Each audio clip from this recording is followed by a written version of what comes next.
ہمیشہ یاد رکھیے گا، ایمان بنیاد ہے، توحید بنیاد ہے، عقیدہ بنیاد ہے، پھر عمل صالح بیان ہوا، پہلے توحید پھر نیک عمل۔ اگر نیک اعمال توحید کے بغیر ہوں اللہ کے ہاں وہ قبول نہیں ہوں گے۔ توحید بنیاد ہے، اس کے اوپر نیک اعمال کی بلڈنگ کھڑی ہو جائے گی، نماز، روزہ، حج، زکوٰۃ، صدقہ، خیرات، جہاد، غریب کی مدد، یتیم کی مدد، بیوہ کا، سارے ماجرے اس کے اوپر کھڑے ہوں گے اگر بنیاد میں توحید ہو۔ اور اگر بنیاد توحید سے خالی ہے، شرک کی غلاظتیں ہیں، غیر اللہ کی پوجا ہے، قبروں پر سجدے ہیں، ڈھیریوں کا طواف ہے، مردوں کو مشکل کشا سمجھا جا رہا ہے، شرک موجود ہے، تو اللہ کا پھر مشرکوں سے کوئی وعدہ نہیں ہے۔ اللہ کا وعدہ اہل ایمان سے ہے۔ ایمان لانے کے دعوے دار عمل صالح سے خالی ہو جائیں، ایمان لانے کے دعوے دار نمازوں کے مستقل تارک ہو جائیں، ایمان لانے کے دعوے دار فرائض کو چھوڑنے والے بن جائیں، تو پھر وہ ایمان والے اپنے دعوے کے اندر سچے نہیں ہیں۔ سچا وہ ہے الذین آمنوا، جو ایمان لائیں۔ ایمان کب پورا ہوگا؟ جب اس کے ساتھ وہ نیک اعمال فرائض کو ساتھ جوڑیں گے، ایمان اور عمل والے بن گے، تو پھر اللہ کا وعدہ کیا ہے؟ لَيَسْتَخْلِفَنَّهُمْ فِي الْأَرْضِ كَمَا اسْتَخْلَفَ الَّذِينَ مِنْ قَبْلِهِمْ، اللہ انہیں ضرور زمین میں جانشین بنائے گا جس طرح ان لوگوں کو بنایا جو ان سے پہلے تھے۔ ان کی حکومت ضرور آئے گی، یہ غالب ضرور ہوں گے، یہ اللہ کا وعدہ ہے۔ جو اہل ایمان ہوں وہ غالب ضرور ہوں گے، آج نہ ہی کل نہ صحیح پرسوں، یہ نسل نہ صحیح اگلی نسل، ایک وقت ضرور آئے گا کہ اہل ایمان کی حکومت ہوگی، اہل توحید کا ڈنکا بجے گا، دنیا سے شرک مٹے گا۔ یہاں پر یہ نکتہ بھی یاد رکھیے، اہل ایمان ان کو حکم ہے کہ وہ صراط مستقیم پر چلیں، پرافٹ میں اللہ راضی ہو کے، خوش ہو کے انہیں جب چاہے حکومت دے دے۔ لیکن اہل ایمان کا مقصد حیات حکومت کا حصول نہیں ہے۔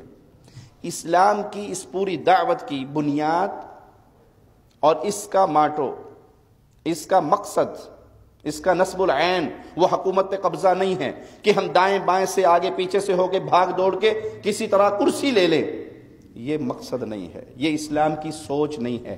اسلام کا حکم ہے کہ سیدھے چلو، اہل ایمان بن کے رہو، عمل صالح والے بن کے رہو، تم اس راستے پہ سیدھے رہو، اللہ جب چاہے تمہیں یہ انعام دے دے، تمہیں نہ صحیح تمہاری اگلی نسل کو مل جائے، اس سے اگلی نسل کو مل جائے۔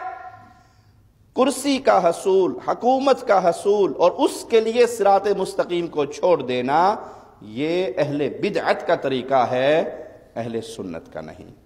تھوڑا سا وعدے کر دوں اور آسان کر کے سمجھا دوں، ہمیں حکم کیا ہے ہم ایمان کے داعی بنیں، ایمان کی دعوت کو پھیلائیں، قولوا لا الہ الا اللہ کی آوازیں کو سمجھیں، قولوا لا الہ الا اللہ کی آوازیں کو آگے پہنچائیں۔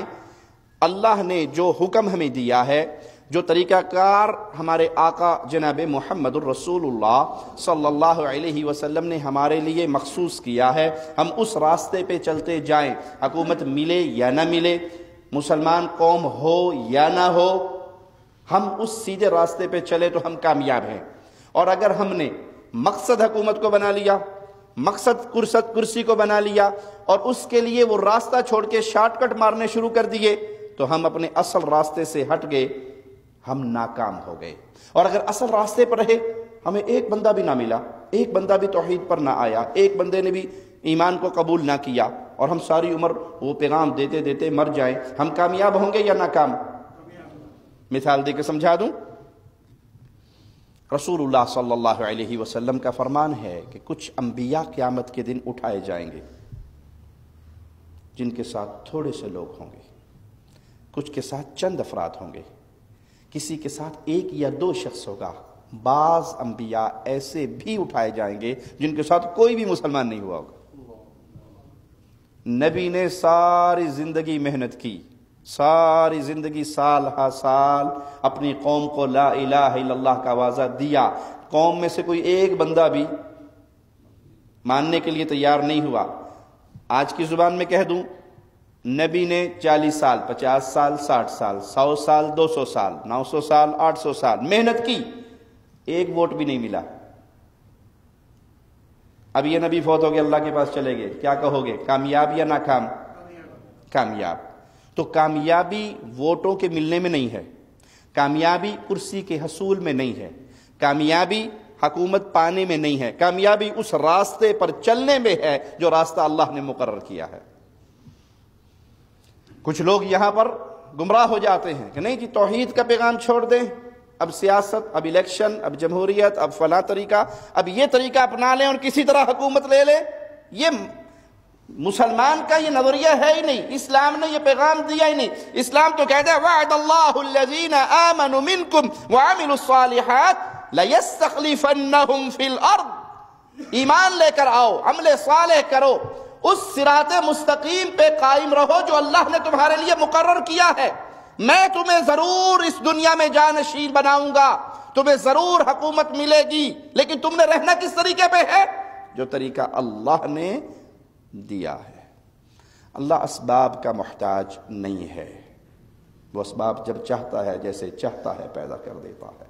وہ ایک چھوٹا سا بچہ تھا، وہ جادوگر کے پاس جایا کرتا تھا اور اللہ کے ولی کے پاس بھی جایا کرتا تھا۔ بادشاہ اس کو مارنے کے در پہ ہوا، اس کو بھیجا پہاڑ سے پھینکنے کے لیے، وہ بچ گیا، اس کو بھیجا دریا میں ڈبونے کے لیے، وہ بچ گیا، نہ مار سکا۔ اس نے کہا طریقہ مجھ سے سیکھ، مارنا ہے، میں بتاتا ہوں مجھے کیسے مار سکتا ہے۔ اس طریقے پہ عمل کر کے اس کو تیر مارا تو بچہ مرا۔ مرنے سے پہلے وہ اکیلا تھا، اور جب اس کو تیر لگا اور وہ شہید ہوا، مڑ کے دیکھا پوری قوم مسلمان ہو گئی۔ کیا معنی؟ رب اسباب کا محتاج۔ یہ فکر باطل فکر ہے کہ ہم نے کسی بھی ذریعے سے اسمبلیوں میں پہنچنا ہے، الیکشن کے سیڑھی کو استعمال کرنا ہے اور ہم نے بس حکومت حاصل کرنی ہے، اور حکومت کے حصول کے بعد پھر نتیجہ کیا نکلے گا؟ ہم جائیں گے اسلام لے آئیں گے۔ پیارے بھائی، یہ شارٹ کٹ آپ کو اللہ اور اس کے رسول نے نہیں دیا۔ آپ کے ذمہ توحید کا پیغام ہے، دعوت کا پیغام ہے، اس دعوت کے راستے پہ لگے رہو تو اللہ کا پھر تم سے وعدہ ہے کہ میں تمہیں ضرور اس زمین کا جانشین بناؤں گا۔ یہ جانشین بننے کے بعد کریں گے کیا؟ ان کا اسلوب کیا ہوگا؟ ان کو انعام کیا ملے گا؟ وَلَيُبَدِّلَنَّهُمْ مِنْ بَعْدِ خَوْفِهِمْ أَمْنًا، ان کو جانشینی ملے گی، ان کے لیے امن کا دور دورہ ہوگا، خوف کو اللہ مٹا دے گا، خوف کو ختم کر دے گا، اہل ایمان پہ خوف نہ ہوگا، امن کا دور دورہ ہوگا۔ امن کا دور دورہ پابند ہے دعوت توحید کے ساتھ۔ اگر توحید کی دعوت کو چھوڑ کر کوئی سمجھے کہ ہم امن پالیں گے تو وہ جہالت کی زندگی گزار رہا ہے۔ توحید کے بغیر امن نہیں ہو سکتا۔ مشرکین کے لیے امن نہیں ہے، اہل شرک کے لیے امن نہیں ہے، قبر پرستوں کے لیے امن نہیں ہے، مزار پرستوں کے لیے امن نہیں ہے، ڈھیری پوجنے والوں کے لیے امن نہیں ہے۔ کیوں؟ انہوں نے اپنے رب سے جنگ کی ہے، اللہ کا شریک بنا کر، اللہ کی عبادت میں کسی اور کو حصے دار بنا کر۔ امن کا راستہ تو یہ ہے کہ وہ توحید کو قبول کریں، اعمال صالح کی طرف آئیں، اللہ جانشین بھی بنائے گا اور ان کے اس دین کو جو اللہ نے پسند کیا ہے اقتدار بھی دے گا، ان کو امن بھی دے گا۔ وہ کریں گے کیا؟ حکومت میں آنے کے بعد اللہ یہ انعام دے بھی دے، انہیں زمین پہ جانشینی مل بھی جائے تو ان کا طریقہ کار کیا رہے گا؟ یعبدوننی لا یشرکون بی شیئا، وہ عوام کی حالت میں ہوں یا سربراہ مملکت ہوں، میری عبادت کریں گے، میرے ساتھ کسی اور کو شریک نہیں ٹھہرائیں گے۔ یہ بنیاد ہے، یہ زندگی گزارنے کا طریقہ کار ہے۔ آپ زندگی کے کسی میدان میں ہیں، آپ دکاندار ہیں، آپ گھردار ہیں، بیوی بچوں میں ہیں، معاشرے میں ہیں، کوئی عہدہ مل گیا ہے، کوئی بڑی سیٹ مل گئی ہے، آپ کو کچھ بھی مل جائے، آپ کو اللہ کا حکم کیا ہے کہ تم میری عبادت کرتے رہنا۔ یہ نہیں کہ آپ اس چھوٹے سے مقام سے بڑے اونچے مقام پر آ گئے تو اب آپ مزارات پہ بھی جائیں، اب آپ اہل شرک کی مجلسوں میں جائیں، اہل بدعت کو اپنے سینے سے لگائیں، جی مجھے جو پوسٹ مل چکی ہے وہ اتنی بڑی ہے کہ یہاں رہ کر اب توحید کی بات نہیں ہو سکتی۔ آپ پوری دنیا کے بادشاہ بن جائیں، رب کے تو غلام ہیں۔ آپ انسانوں میں کتنے بڑے عہدے پر پہنچ جائیں، اپنے رب کے تو بندے ہو، تو آپ کی ڈیوٹی ہے، آپ کی ذمہ داری ہے کہ آپ نے ہر حال میں عبادت اللہ کی کرنی ہے اور اللہ کا شریک نہیں کرنا۔ وَمَنْ كَفَرَ بَعْدَ ذَلِكَ فَأُولَئِكَ هُمُ الْفَاسِقُونَ، اور جو کفر کرے، یہ ساری باتیں سمجھنے کے بعد پھر وہ کفر کرتا ہے تو یہی لوگ ہیں نافرمان۔ تو اللہ نے جو وعدہ کیا اہل ایمان کے ساتھ، میں تمہیں زمین میں حکومت دوں گا، جانشینی دوں گا، توحید کا دور دورہ ہوگا، امن کا دور دورہ ہوگا، تو ابو بکر و عمر رضی اللہ عنہما کا دور وہ سنہری دور ہے جس کی تاریخ انسانی میں کوئی مثال نہیں ملتی۔ تاریخ انسانی میں ابو بکر و عمر کے دور کی مثال انسانیت کی تاریخ دینے سے قاصر ہے۔